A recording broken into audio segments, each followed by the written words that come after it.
గతంలోకి వెళ్ళి తప్పును సరిదిద్దాలని లేదా భవిష్యత్తులో మీ జీవితం ఎలా ఉంటుందో చూడాలని ఎప్పుడైనా అనుకున్నారా? కాలయానం కేవలం సైన్స్ ఫిక్షన్ కాదు, శాస్త్రవేత్తలు అధ్యయనం చేసే అంశం అని చెబితే నమ్ముతారా? ఈరోజు మనం కాలయానం అనే అద్భుత ప్రపంచంలోకి వెళ్దాం. మొదలు పెడదాం. కాలయానం అంటే ఏంటి?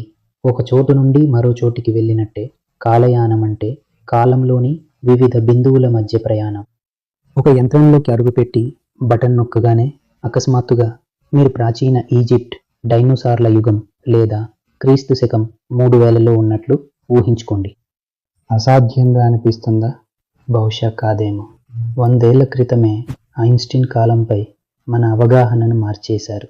ఆయన సాపేక్ష సిద్ధాంతం ప్రకారం కాలం అందరికీ ఒకేలా ఉండదు. మీరు ఎంత వేగంగా ప్రయాణిస్తే కాలం మీకు అంత నెమ్మదిగా కదులుతుంది. దీన్నే కాల వ్యాకోచం అంటారు. ఉదాహరణకు 2 కవలలను తీసుకోండి. ఒకరు భూమిపై, మరొకరు కాంతి వేగంతో వెళ్లే నౌకలో ఉంటారు. తిరిగొచ్చేసరికి భూమిపై దశాబ్దాలు గడిచినా అతనికి కొన్ని ఏళ్లే వయసు పెరుగుతుంది. ఒక విధంగా అతను భవిష్యత్తులోకి ప్రయాణించాడు.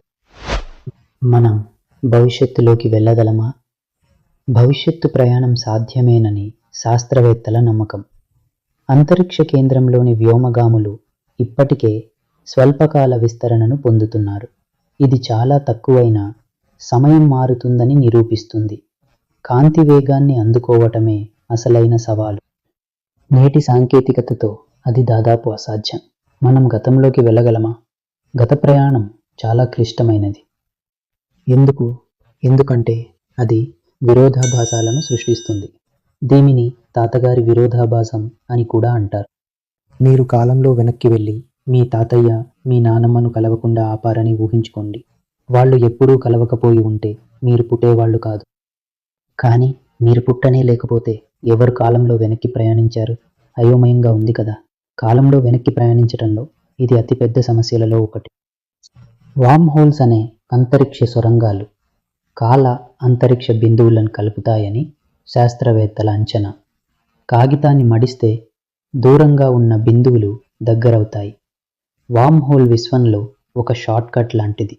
కానీ ఇప్పటి వరకు ఎవరూ వార్మ్ హోల్ను కనుగొనలేదు. ప్రస్తుతానికి ఇవి కేవలం సిద్ధాంతాలే. మీరేం చేస్తారు? మీకు టైం మెషిన్ ఉంటే మీరెక్కడికి వెళ్తారు? మీరు డైనోసార్ను చూస్తారా? పిరమిడ్ల నిర్మాణం చూస్తారా? ప్రసిద్ధ చారిత్రక వ్యక్తులను కలుస్తారా? లేదా భవిష్యత్తులోకి ప్రయాణించి ఆధునిక నాగరికతలను చూస్తారా? కింద కామెంట్ చేసి మాకు తెలియజేయండి. కాలయానంలోని చీకటి కోణం. ఒక చిన్న సంఘటనను మార్చడం చరిత్రను పూర్తిగా మార్చేస్తే ఏమవుతుంది? గతంలో ఒక చిన్న చర్య పూర్తిగా భిన్నమైన భవిష్యత్తును సృష్టించగలదు. ఈ ఆలోచనను బటర్ఫ్లై ఎఫెక్ట్ అని పిలుస్తారు. ఒక చిన్న మార్పు భారీ పరిణామాలకు దారితీయగలదు. బహుశా అందుకే కాలయానం విశ్వంలోని గొప్ప రహస్యాలలో ఒకటిగా మిగిలి ఉంది. కాలయానం శతాబ్దాలుగా మానవాళిని ఆకర్షించింది. భవిష్యత్తు ప్రయాణం సాధ్యమని సైన్స్ చెబుతున్నా గతం మాత్రం ఇప్పటికీ మిస్టరీనే. మనుషులు ఎప్పుడైనా టైం మెషిన్ కడతారా? కాలమే నిర్ణయిస్తుంది.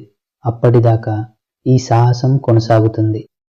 ఈ వీడియో మీకు నచ్చినట్లయితే వీడియోను లైక్ చేయడం మర్చిపోకండి. మీ స్నేహితులతో షేర్ చేయండి. ఎస్ఎంవి ఛానల్ క్రియేషన్స్కు సబ్స్క్రైబ్ చేసుకోండి. నోటిఫికేషన్ బెల్ను ఆన్ చేయండి. చూసినందుకు ధన్యవాదాలు. తదుపరి అంతుచిక్కని సాహసంలో కలుద్దాం.